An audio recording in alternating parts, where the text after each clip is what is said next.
Las fortalezas europeas llevan siglos en pie, alzadas como testigos mudos de la historia del continente.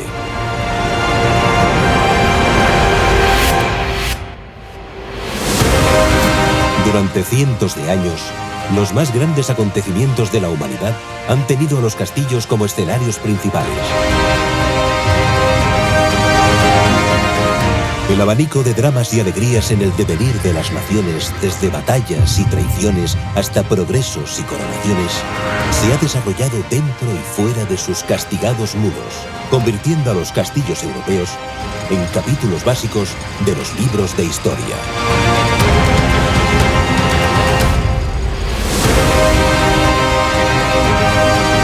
Los castillos han servido también como decorado para aquello que da alas a la imaginación. Misterios, leyendas y romances han brotado sin descanso en estas fortalezas.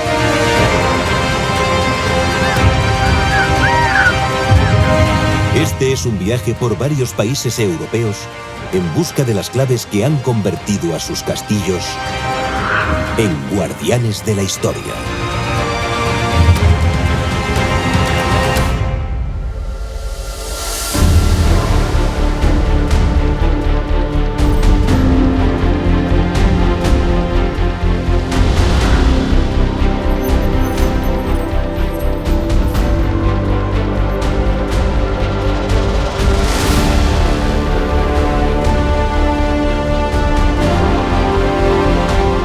La línea que separa la ciencia de la superstición no estaba tan definida en la Edad Media como lo está en la actualidad. Los progresos científicos demostrables se entremezclaban en una amalgama de creencias que rozaban la fe y la leyenda, juntando conceptos propios de la magia, la alquimia o la astrología, con elementos afines a lo que posteriormente ha sido definido como ciencias naturales.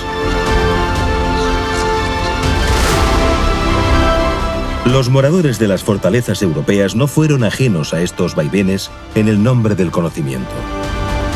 Muchos de estos castillos fueron de hecho habitados por figuras legendarias envueltas en el misterio de las artes ocultas y el esoterismo.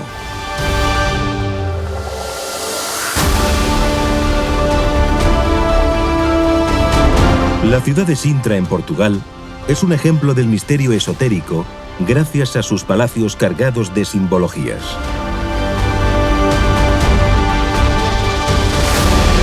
Cruzando la península ibérica, caballeros templarios y un papa cristiano de enorme calado habitaron una de las fortalezas más bellas y enigmáticas de nuestra tierra, el Castillo de Peñíscola.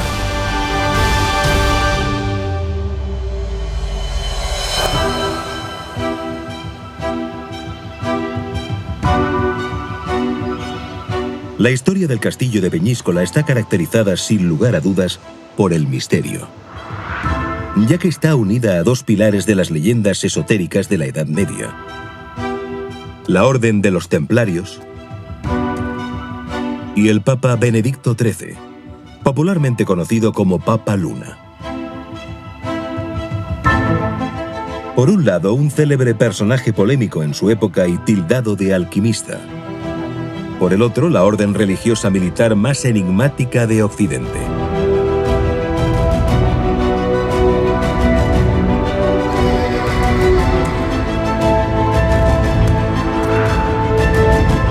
El castillo de Peñíscola arrancó a la vida como una pequeña fortificación islámica reconquistada por los cristianos en el siglo XIII y se yergue al filo de la costa mediterránea en la provincia de Castellón de la Plana. El castillo de Peñíscola es una fortificación islámica en origen, es decir, se produce la conquista de este enclave, de esta ciudad islámica, por parte de tropas catalano-aragonesas. En 1294 se les entrega a los templarios y los templarios van a construir una fortaleza todavía más inexpugnable, un castillo verdaderamente poderoso, además en muy poco tiempo.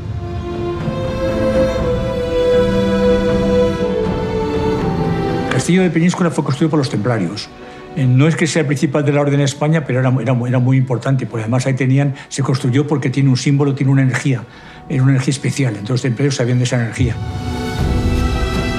Energías místicas aparte, la función principal de la fortaleza fue la de convertirse en un baluarte en el Mediterráneo, llegando a ser considerada pieza clave en el desarrollo de las cruzadas y de la Reconquista. Su ubicación frente al mar iba a otorgar al castillo de una enorme importancia geoestratégica. Según avanzaban los ejércitos cristianos reconquistando el territorio islámico, en la zona levantina, ciudades y lugares como Peñíscola servían para relanzar ese esfuerzo para conquistar ciudades como Valencia, que se va a hacer inmediatamente después, ¿no? Por lo tanto, todas estas fortalezas costeras eran las escalas, los pasos previos que se iban dando para después conquistar las grandes ciudades y los grandes territorios andalusíes del Levante peninsular.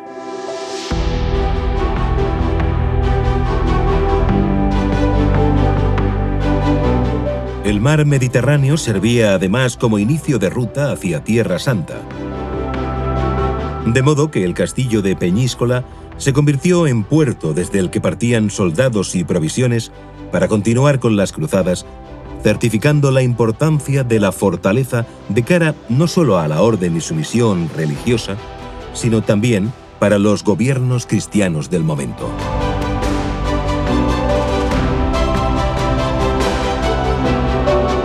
La Orden del Temple era una orden internacional, tenía posesiones por toda Europa.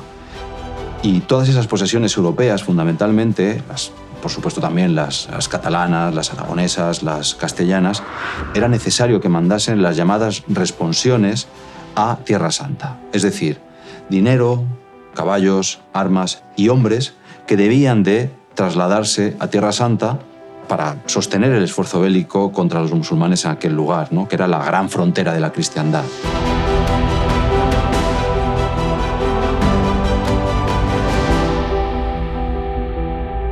Peñíscola servía como puerto desde el que embarcaban muchos de estos recursos para sostener las guerras contra los musulmanes en las cruzadas.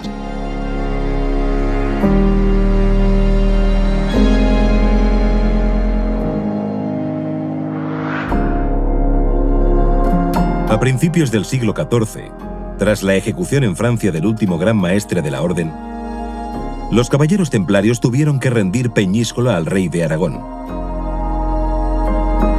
Lo hicieron sin ofrecer resistencia, al contrario de lo que ocurrió en otras fortalezas. Aquellos fueron los últimos años de la orden en suelo español. Cuando era una déspora, en 1314, dan muerte a Jacques de Molay, que es el último gran maestre de la orden, por orden de Felipe el Hermoso, el rey de Francia. Entonces los caballeros templarios desaparecen del mapa. Se tienen que huir a todas partes.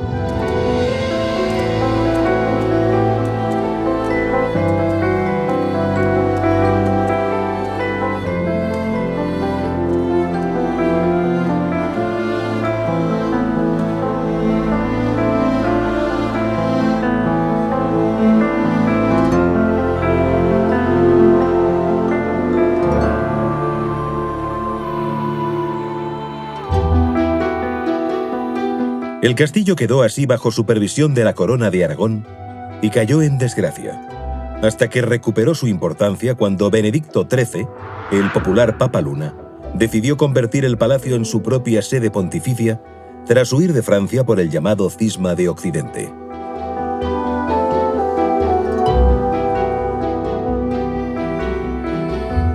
El Cisma de Occidente significó una ruptura de la cristiandad occidental entre dos obediencias, la de Roma y la de Aviñón.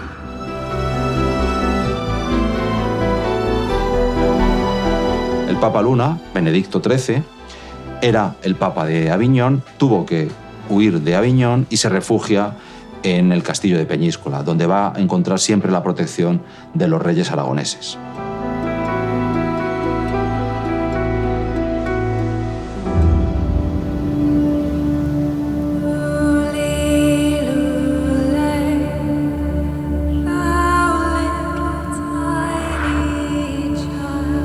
Benedicto XIII era un hombre poderoso e ilustrado. Fue elegido papa en Francia a la muerte de Clemente VII, cuando en Roma ejercía también como papa Urbano IV. El cristianismo tenía dos papas a la vez y un problema. El Papa Luna ejerce como papa cuando hay otro papa en Roma y además lo va a hacer hasta el final de su vida, pese a que su papel había pasado a la historia, a pesar de que los concilios habían dictado que esa división de la cristiandad ya no era posible, que tenía que existir solamente un papa y que tenía que estar en Roma.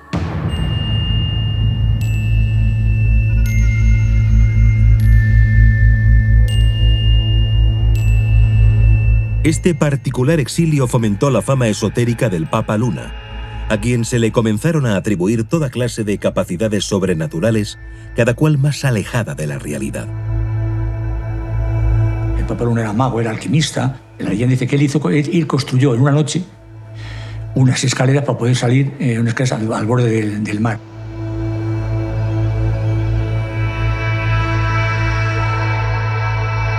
También se cuenta que esas escaleras tenía una barca que era mágica, y que entonces él con esa barca podía volar para ir a Roma a volver a intentar otra vez conseguir el papado en Roma.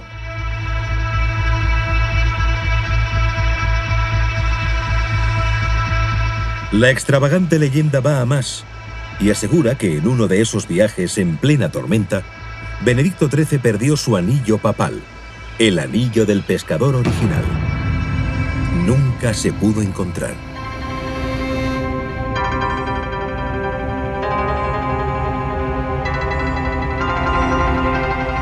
Otros fabuladores sostienen que el Papa Luna conocía muy bien las propiedades de numerosas hierbas, lo que le permitía elaborar pociones y brebajes que aumentaban su imagen esotérica.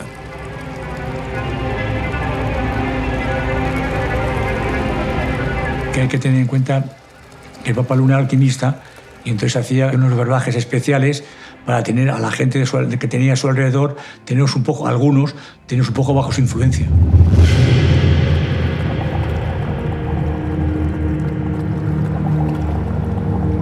Una última leyenda cuenta que el Papa Luna escondió en el castillo de Peñíscola un pergamino escrito por Constantino el Grande, primer emperador romano que se convirtió al cristianismo. Al parecer, este documento contenía secretos que podían hacer temblar los cimientos de la Iglesia. Este pergamino maravilloso, único y genial, que es de Constantino el Grande, que resulta que dice que guarda secretos que afectan muy directamente a la Iglesia y que por eso lo buscan todos los papas, y que parece ser que lo puede haber tenido el Papa Luna, pero por mucho que se ha buscado tampoco se ha encontrado. Y es un pergamino que puede dar claridad de algunas cosas que la Iglesia no quiere que se sepa.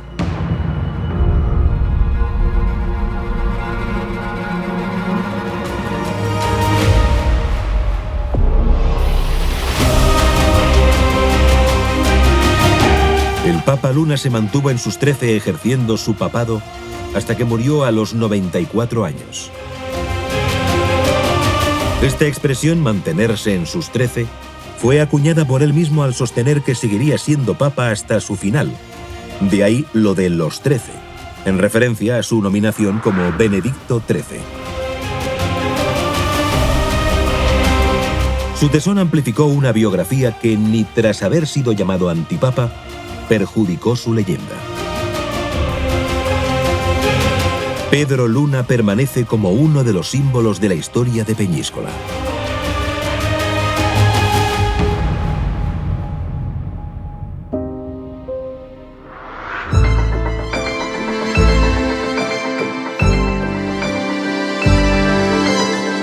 Siguiendo la senda de las leyendas esotéricas, la hermosa ciudad de Sintra se levanta a 30 kilómetros de Lisboa.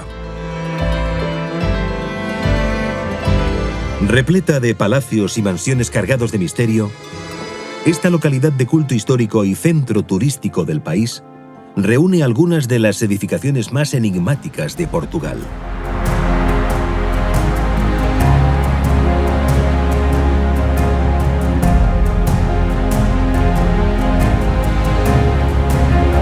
Este majestuoso palacio es un buen ejemplo de lo que Sintra puede ofrecer al visitante.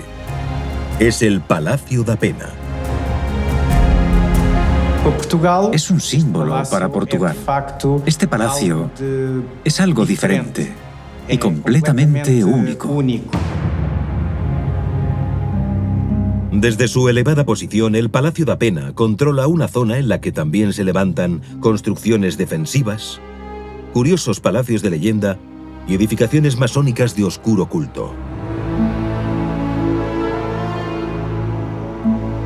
Muchas personas visitan la Sierra de Sintra en busca de sus leyendas. Una leyenda es, de hecho, un elemento enriquecedor del territorio, ya que atrae a la gente y despierta curiosidades también por el Palacio da Pena.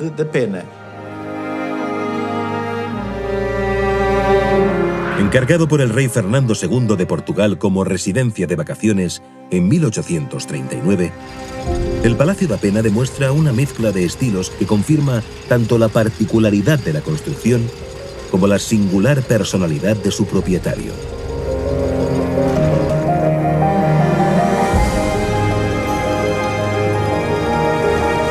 El estilo arquitectónico que iba a imperar en el palacio era el manuelino, convirtiéndose en un movimiento artístico fomentado por el monarca.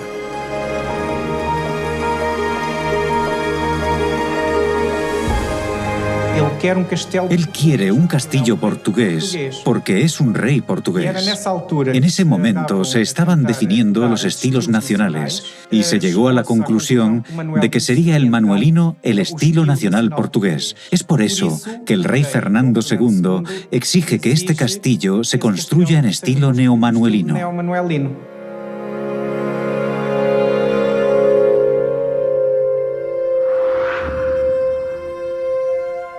Se sabe que Fernando II fue gran maestre de la Orden de Rosacruz, una orden secreta nacida en Alemania y vinculada a la masonería. Como no podía ser de otra manera, esta información está envuelta en la especulación, generando divergencias entre los distintos estudiosos. Cuenta la leyenda que era un rey tan bien iniciado, que tenía otras visiones y que habría aplicado todo lo que sabía en esa reconstrucción.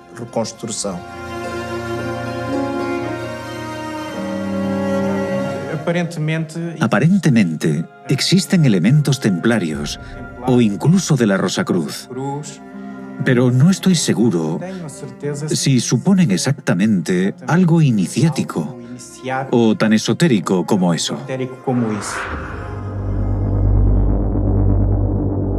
La Orden de Rosacruz busca descifrar los misterios del universo, valiéndose de todo tipo de artes, desde conocimientos ocultistas a sabidurías milenarias. Para lograr ser un miembro activo del culto, aparte de poseer una genealogía sin mezcla y una excelencia cultural, los acólitos debían pasar obligatoriamente toda una serie de ritos iniciáticos. En ese contexto, a muy poca distancia del Palacio da Pena, encontramos el pozo iniciático de la Quinta da Regaleira.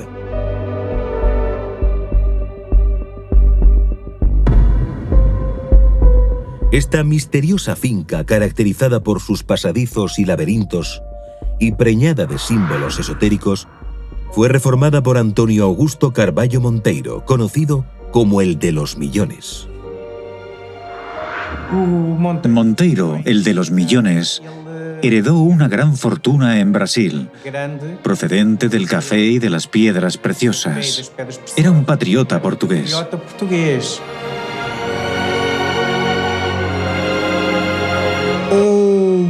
Es un burgués que sabe utilizar la cultura. Él mismo la desarrolla al elegir buenos artistas para la ejecución de sus propiedades y así otorgarles un aire místico.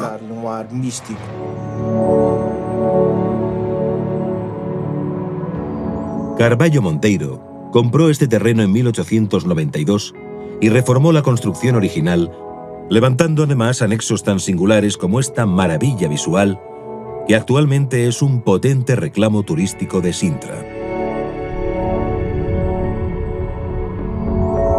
Su función cuando se construyó era bien distinta, ya que suponía un lugar de culto masónico que esconde todavía hoy significados relacionados con la alquimia, los templarios y la Rosacruz. Todo esto, por supuesto, se levantó bajo orden y atenta supervisión de su propietario, Monteiro, quien estuvo detrás de toda la simbología ocultista que domina el lugar. Tenía la costumbre de añadir el símbolo de una estrella en los suelos de todas sus propiedades. Incorporaba estrellas de varias puntas en el pavimento. De esta manera, todos sabían que estaban en una propiedad de Carvalho, el de los millones.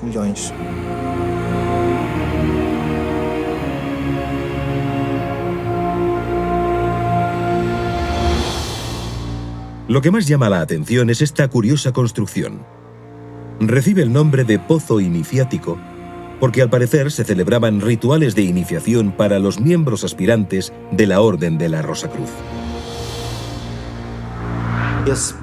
Ese pozo iniciático tiene su nombre asociado a los rituales de iniciación que la masonería imponía a los nuevos masones. Y gracias a esto se ha fijado este nombre, ya que las leyendas han llevado a cabo la divulgación de los hechos históricos asociados a ese pozo.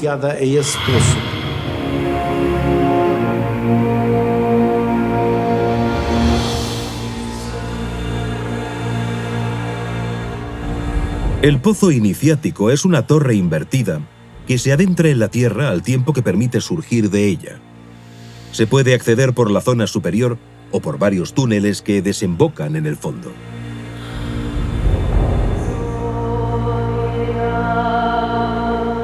En esa base podemos ver una estrella de 8 puntas, símbolo de evidente inspiración templaria. Los nuevos miembros de la orden debían cruzar estos túneles a oscuras con el fin de encontrar la luz que se colaba por la boca del pozo. Como todos los ritos, esta liturgia era una metáfora cargada de significado. El iniciado buscaba lo desconocido, dejando atrás su vida anterior, aumentando su conocimiento a medida que ascendía por la escalinata de la torre. De esta manera, atravesar los túneles era una alegoría de la superación de lo terrenal.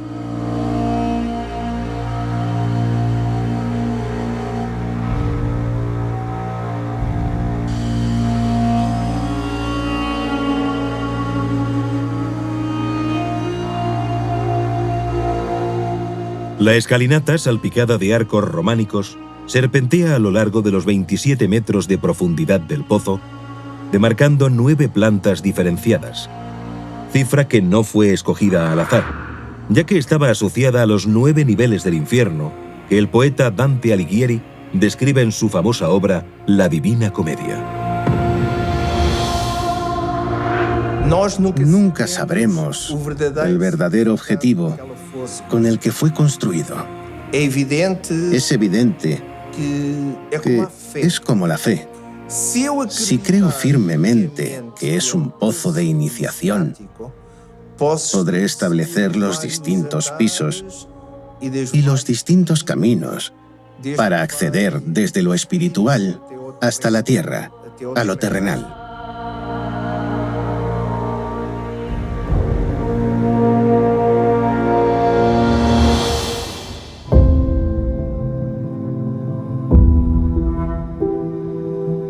Los mentideros defienden también que existieron otros túneles que comunicaban la Quinta da Regaleira con el Palacio da Pena.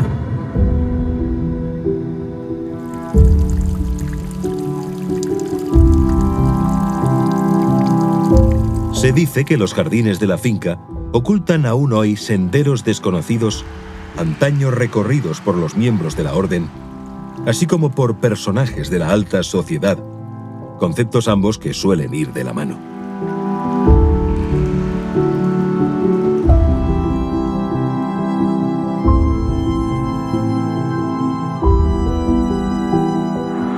La propia configuración del paisaje, con muchas cavernas con justificaciones muchas veces esotéricas, suscita que existan esas leyendas.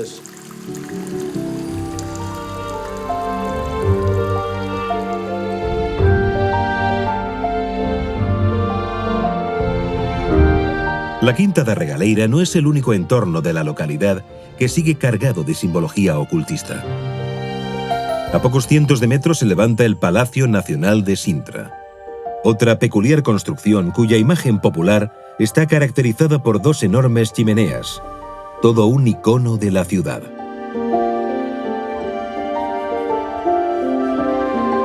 De origen árabe, este palacio ha sido reformado en varias ocasiones.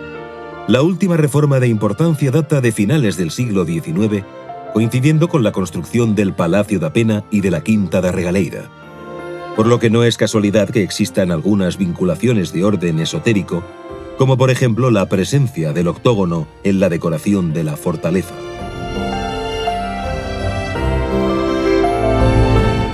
El número 8 y su representación geométrica poseen un reconocido simbolismo templario.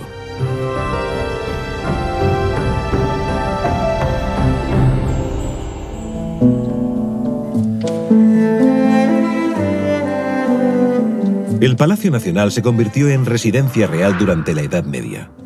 Juan I de Portugal lo disfrutó durante años y en esa época surge la curiosa leyenda de las urracas.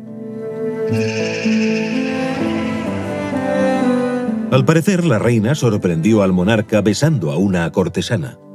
El rey, pillado en el acto, respondió con una frase que pasaría a la historia: «Foi por ben», cuyo significado viene a ser «por el bien de todos». Esa frase se extendió con rapidez por los salones del palacio y se convirtió en objeto de burla por parte de las damas de la corte. El rey ordenó entonces decorar el techo de una sala del palacio con 136 urracas pintadas. Esto era, claro, una mofa intencionada hacia las cortesanas y su afición al chismorreo. Esta estancia es conocida hoy día como la Sala de las Urracas.